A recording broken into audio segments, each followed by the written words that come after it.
Hey everybody, welcome inside the second episode of the Pelicans Brief here on MyrtleBeachPelicans.com. I'm your host, Joel Gadet, and we're here in the home clubhouse today at TicketReturn.com field here at Pelicans Ballpark because the Pelicans clubhouse manager, Stan Hunter, is going to stop by and give us a rare behind-the-scenes look at where the Pelicans live during the day and throughout the season. We'll take a look around the main clubhouse room here, inside the coaches' offices, the strength room, and even the trainer's room as well. But that's just the start. Reliever Ben Rowan will also stop by. He'll teach us a little bit about throwing submarine style from a little bit down under. We'll also chat with Deuce, the home run dog. That's right, we're going to try to chat with one of the most important members of the Myrtle Beach Pelicans. He's our bat dog here at TicketReturn.com field. We'll tell you a little bit about his story and the important role he plays here at Pelicans games all season long. But first, Joe VanMeter will stop by, relief pitcher for the Pelicans, who's had a fantastic start to the 2012 season. But what's interesting about VanMeter is that he wasn't always a pitcher, or at least not always first. See, back in high school, VanMeter played shortstop, and he was one of the best infielders in all of New York State. We'll lead off with that, but much, much more coming up on this, the second edition of the Pelicans Brief, so stick around.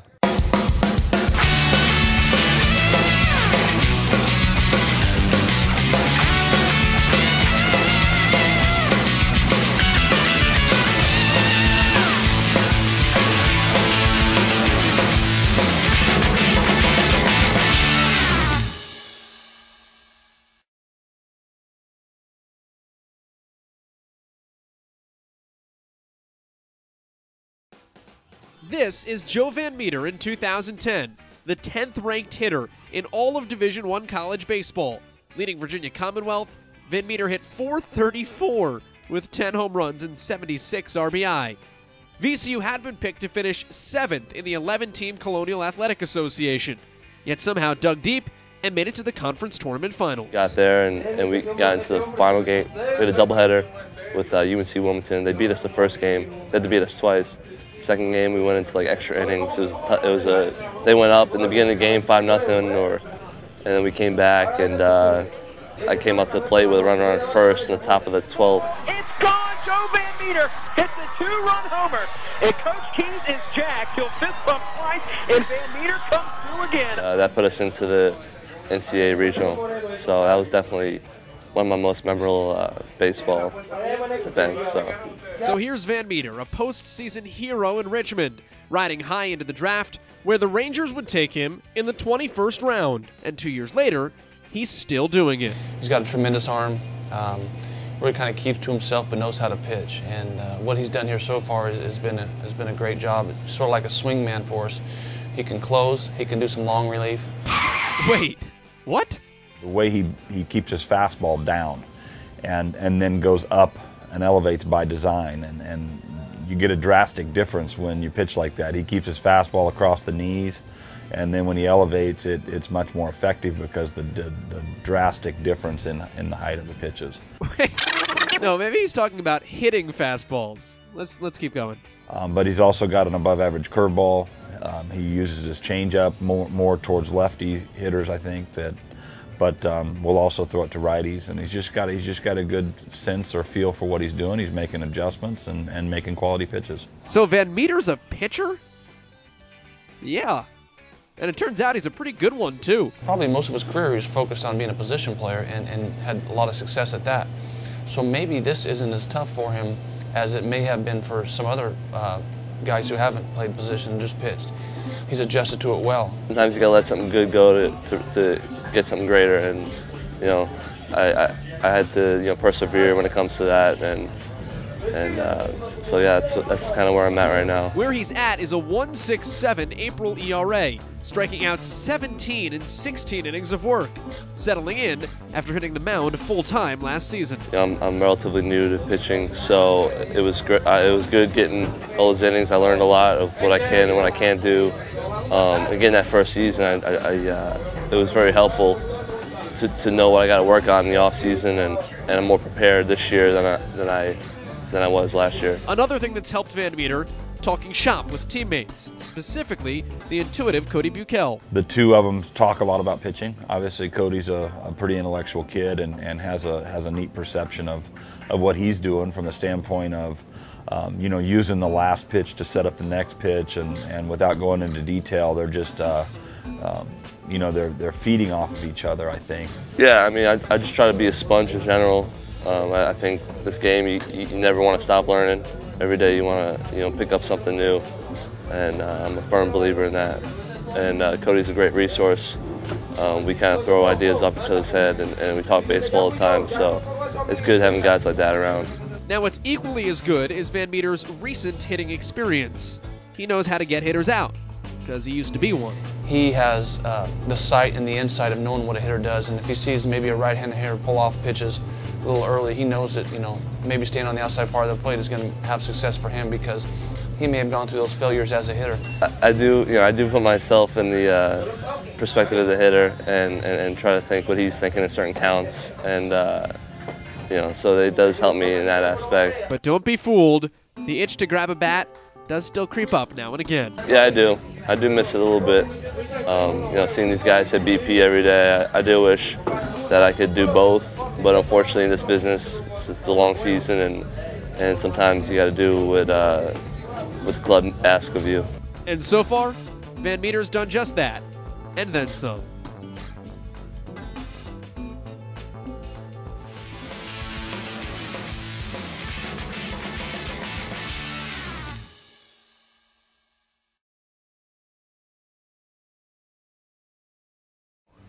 Hey everybody, my name is Rowan, relief pitcher with the Myrtle Beach Pelicans, and we're out here in the bullpen. I'm going to teach you how to throw my fastball. Trick is today I'm a submarine pitcher, so it's a little bit different.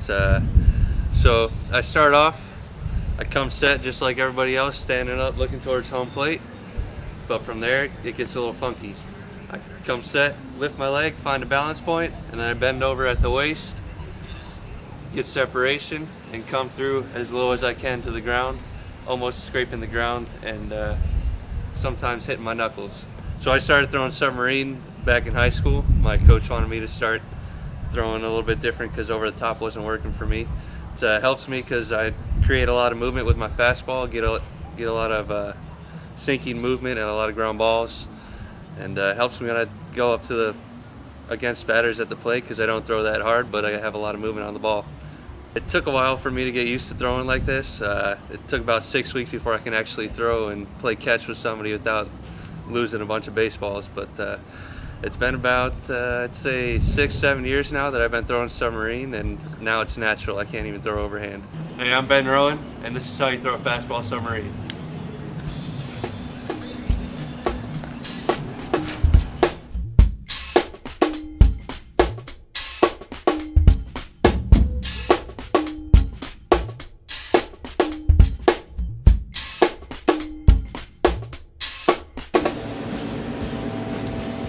Hey there, I'm Stan Hunter. I am the clubhouse manager for the Myrtle Beach Pelicans. Let's take a look around.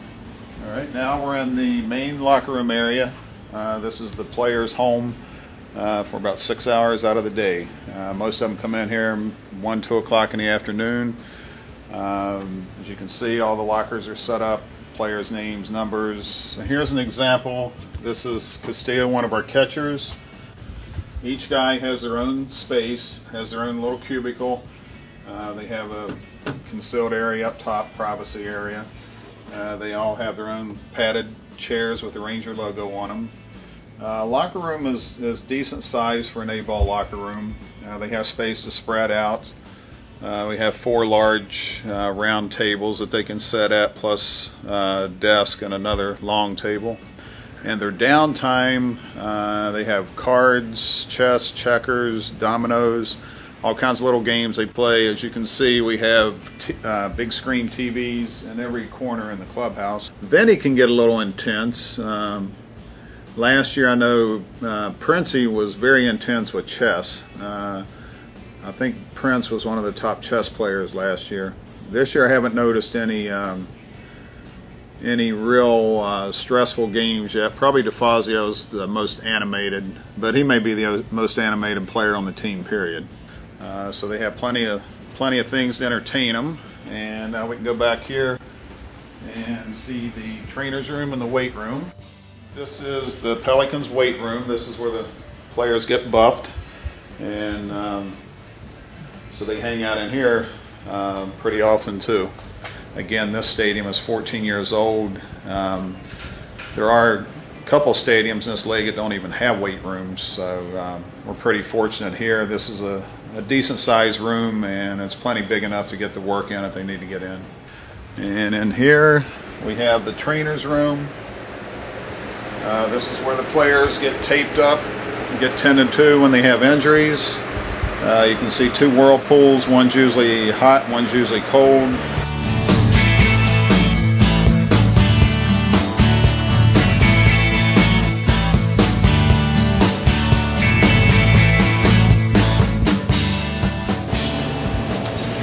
This is the coach's office. This is where the pitching coach, hitting coach, all the rovers, everybody hangs out in here. It gets a little crowded in times if we have a lot of rovers in town. And they also have their little work area and also a flat screen TV in their room. And then there's a separate shower and bathroom area for the coaches.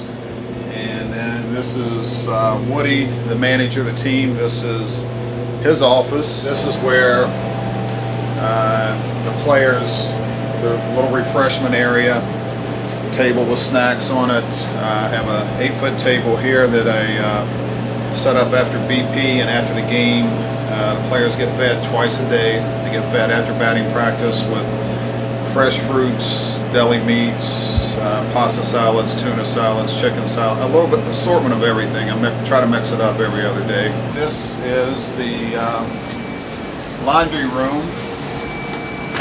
We have 3 75-pound dryers, a 50-pound washer, 60-pound washer, 28-pound washer, a sink where we wash dishes, and a lot of laundry gets done in here.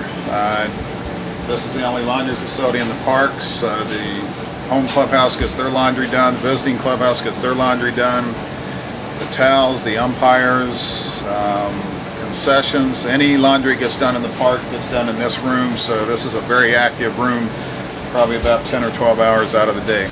After a game, I'm probably here a good 2.5 to 3 hours doing laundry, and then the next morning I come in and I probably still have a good hour, hour and a half left of things that I left in the dryer or in the washer. Back to my office where we started, and this is where all the equipment is kept. Our blue shirts with the Pelican patch that we wear under our white home uniform, the blue sleeves, socks, belts, helmets, travel bags, laundry bags. This is our large road trunk that we send with extra equipment on every road trip.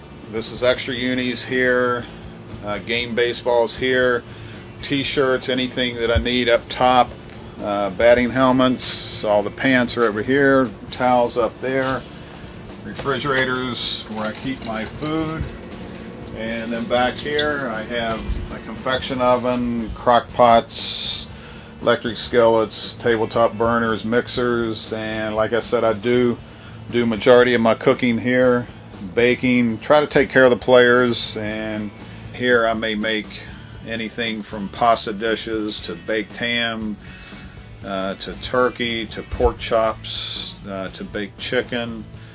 I have a variety of meals, probably have a combination of 16 to 18 different meals and then variations of those. Keep them happy, keep them fed, and let them enjoy the day.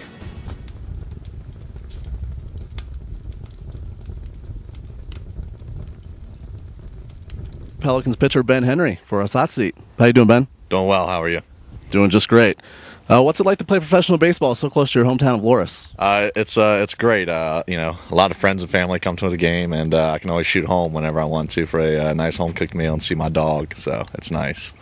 All right. What's your favorite hangout spot in Loris? There's really not too many. I like hanging out with one of my good buddies from back home, and you know, I always go to American Hero for a sandwich. So it's good. Excellent. Any kind of a crazy ticket request yet? No, not really. Just family and friends, kind of, you know, on the days, you know, they think I might pitch, but other than that, no crazy request yet. Okay, what's the inspiration behind your sweet stash? Joe Flacco. No, He had a handlebar mustache this year, so, and last year I had like a just a regular mustache, and it just kind of gave a little flair to something, a little face to the name. So. All right, who has the best mustache in the history of baseball, in your opinion? I'd probably say Raleigh Fingers. I tried doing that last year with the twist, but it's hard, so he had to put a lot of time in for it. All right, a little bit of this or that. Field of Dreams or Bull Durham? Field of Dreams. Batman or Superman? Batman. Electric Razor or Blade? Blade. All right, that's Ben Henry. Thanks a lot, Ben. Really appreciate it. Back to the Pelicans Brief. Come out to ticketreturn.com field at Pelicans Ballpark and catch the Myrtle Beach Pelicans in action. Grab a phone or head online to myrtlebeachpelicans.com. Tickets start at just $8. Group rates start at 15 people. Ask about all-you-can-eat picnic packages, luxury suites, contract at a beach, America's only baseball front beach, and check out our fundraising options. Why not have a baseball birthday party? For more information, give us a call or head online. Baseball's even better at the beach.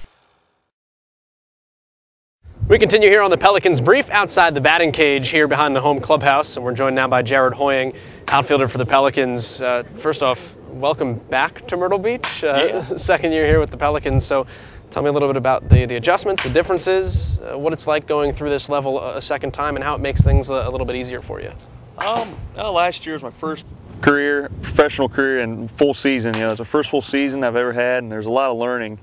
Not so much on the field, off the field, how to take care of your body, just all sorts of things. And I sometimes got overwhelmed with it. And obviously, second year, I know a lot more what's going on and things of that nature, so I feel a lot more comfortable now. What in particular stands out at you? Is it getting more comfortable with ballparks? Is it getting more comfortable with how guys pitch you at this level, or maybe even just expectations of this level? Getting comfortable with the ballparks, that helps a lot. The Carolina League is known as a pitcher's league, and I found out last year if you hit the ball in the air, it's not going to go very far. So I just try to hit nice line drives and go from there, and it makes a huge difference. Also an adjustment for you because you were making a move into the outfield, and I guess you did that in Spokane as well, but talk to me about transitioning from being an infielder your entire life to playing in the outfield, and how the perspective of the game changes standing out there. It took a little bit of adjusting to. People say outfield, you just run around and catch a ball, and it is that, but there's a lot more that goes into it. I've played shortstop my whole life, from little league to high school to college, and once somebody told me to go to the outfield, I was like, well, what do I do? My first day in the outfield, I had my dad's old softball glove, because I didn't own an outfielder's glove in a real game in Spokane. So I had my dad's old flimsy softball glove, and I tell that story a lot because it's just, they told me one day you're in shortstop, the next day you're an outfielder. So how long did that glove make it? I had it for 2 weeks until I got a new one finally. So were you error-free in those 2 weeks? I was. Everything seemed to stick in that glove. What's difficult about being an outfielder that you wouldn't necessarily understand, even as an infielder, a guy that plays baseball, what your teammates go through out there? I'm not getting distracted. Some days you might not even get a ball hit to you, whereas a shortstop, you're in the game, you're kind of controlling the whole thing, and the outfield, you just, you might get 2 balls hit at you, you might get 10, it varies, so you just got to make sure you stay focused all the time and read hitters and tendencies and things like that. Do you challenge Odubel ever? Do you go up to him and say, hey, when I was a shortstop, I could make this play, let's see what you got? Always. I challenge Odubel, Profar, Larry Garcia, all those guys that are shortstops now, and I laugh at them. I told them I could have made that play, and they look at me and they see some big, tall guy running the outfield, and you can't play shortstop. And I used to be pretty good, boys. Could you do the Jeter, like going into the hole, jumping up on the foot, that whole thing? I think I made more plays doing that than I would balls right at me. That seemed to be my problem. I could get to all the hard ones, but isn't that the way shortstop usually works? The routine ground balls, I seem to mess up somewhere. So, tell me, being in the outfield as well, difficulty of reading baseballs, running routes. I know that's a whole science unto its own. That's a whole science. That kind of comes natural to me, luckily. I get pretty good jumps. It just goes back to playing in the backyard with my dad, honestly. We just mess around, he'd throw balls to me, and I've always been good at getting good reads off the bats. So fortunately for me, that came natural. Finish with me on your thoughts on this team. You're a couple weeks into the season, almost a month into the season now. You've got to have a pretty good impression of what you guys should be able to do. We got a great team. We got some young players. We got a good mix of older guys and younger guys, and we get along great. And we're having a lot of fun right now. And hopefully that translates, and we keep working hard together. And translates into W's. But you know, we're having a blast right now. Sometimes we got to get on each other a little bit, but that comes with the territory. But other than that, we push each other a lot, and it's a lot of fun. Jared, appreciate it. Let you get back to work. Yep, sounds good. Take care. That's Jared Hoying, outfielder for the Pelicans. We'll take a break. Come on back. You're watching the Pelicans Brief right here on MyrtleBeachPelicans.com. Catch Pelicans baseball on the radio. All 140 games live on Fox Sports 1050 AM, FM 101.9, and online at MyrtleBeachPelicans.com. Pre-game coverage starts 15 minutes before first pitch. Tune in for in-depth interviews, inside information, and all the action. And listen in on Home Game Wednesdays. The Pelicans Review Coaches Show comes to you live at noon from Abuelos. Now, during the course of a baseball game, one of the things that people don't really notice that happens is that umpires get new baseballs throughout play. You know, foul ball goes out of play. You need a new baseball to keep the game going. The people that take care of that are the ball boys. But here in Myrtle Beach, they have a special helper who makes a couple of runs out to home plate every night with some fresh new baseballs.